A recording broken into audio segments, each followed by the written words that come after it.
आजकाल आर्थिक बाजारांमध्ये सगळीकडे उत्साहाचं वातावरण आहे. पण या तेजीच्या मागे एक मोठा आर्थिक संकट तर दडलेलं नाही ना, असा एक गंभीर इशारा अर्थतज्ञ रघुराम राजन यांनी दिला आहे. चला तर मग या इशाऱ्यामागची कारणं काय आहेत हे जरा सविस्तरपणे समजून घेऊया. तर मग सगळ्यात मोठा प्रश्न हाच आहे. म्हणजे बघा, जगभरात राजकीय तणाव आहे, व्यापारात अनिश्चितता आहे आणि अनेक धोरणात्मक अडचणीसुद्धा आहेत. तरीही शेअर बाजार आणि इतर आर्थिक बाजारपेठा इतक्या सकारात्मक कशा? हे एक असं कोड आहे जे आपल्याला आज समजून घ्यायचं आहे. इथे बघा, चित्र एकदम स्पष्ट दिसतंय.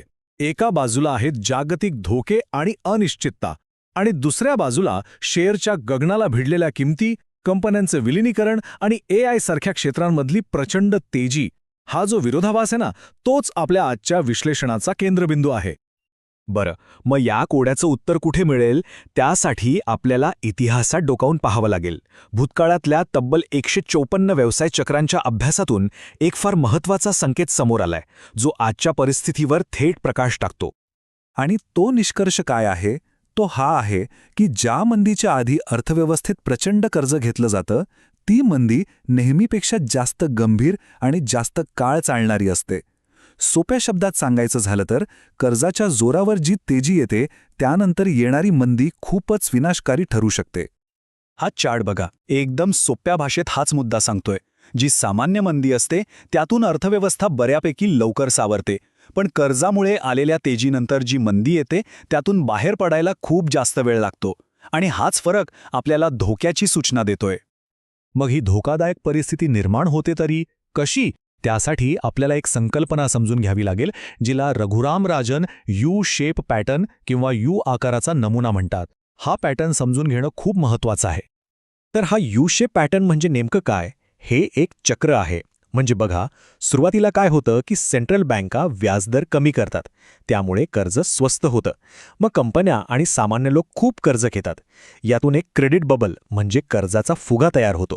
आणि मग जेव्हा महागाई वाढते तेव्हा बँकांना व्याजदर वाढवावे लागतात आणि हा फुगा फुटतो, ज्यामुळे मोठं संकट उभं राहतं. हे बघा, हे आहेत त्याचे 4 सोपे टप्पे. पहिला, व्याजदर कमी होतात. दुसरा, कर्जाची मागणी एकदम वाढते. तिसरा, महागाईला आटोक्यात आणण्यासाठी व्याजदर वाढवले जातात. आणि मग काय होतं? चौथ्या टप्प्यात वाढलेल्या व्याजदरांमुळे कर्जावर उभी असलेली ही सगळी सिस्टीम कोसळून पडते आणि हे चक्र पुन्हा पुन्हा घडताना दिसतं. पण एक प्रश्न उरतोच की लोक आणि मोठ्या कंपन्या इतका धोका पत्करतात तरी का?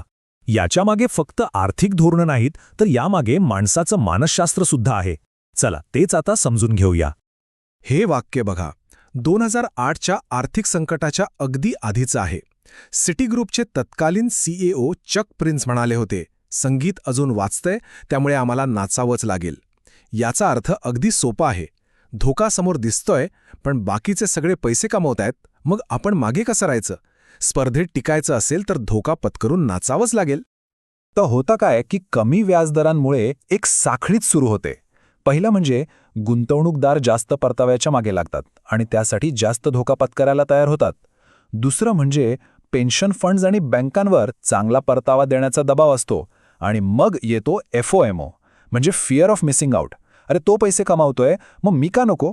या भीतीमुळे प्रत्येक जण या धोकादायक खेळात सामील होतो. बरं, मग ही झाली थेअरी आणि इतिहास. पण आजच्या परिस्थितीचं काय?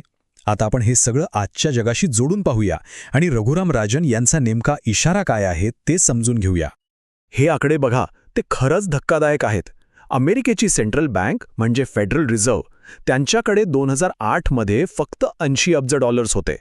आज तो आकडा $3 ट्रिलियन वर पोचलाय. विचार करा किती प्रचंड पैसा सिस्टममध्ये ओतला गेलाय.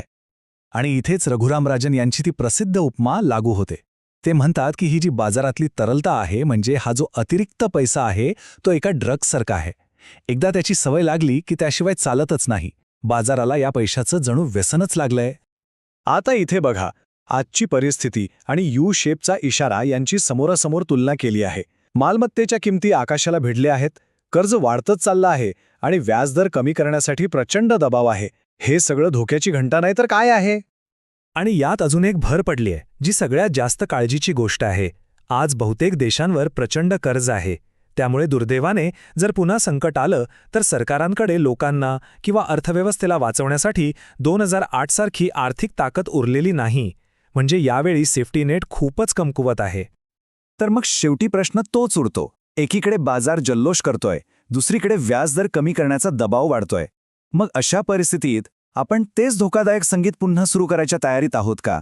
तेच संगीत ज्याचा शेवट नेहमी एका मोठ्या संकटात होतो. यावर विचार करायलाच हवा.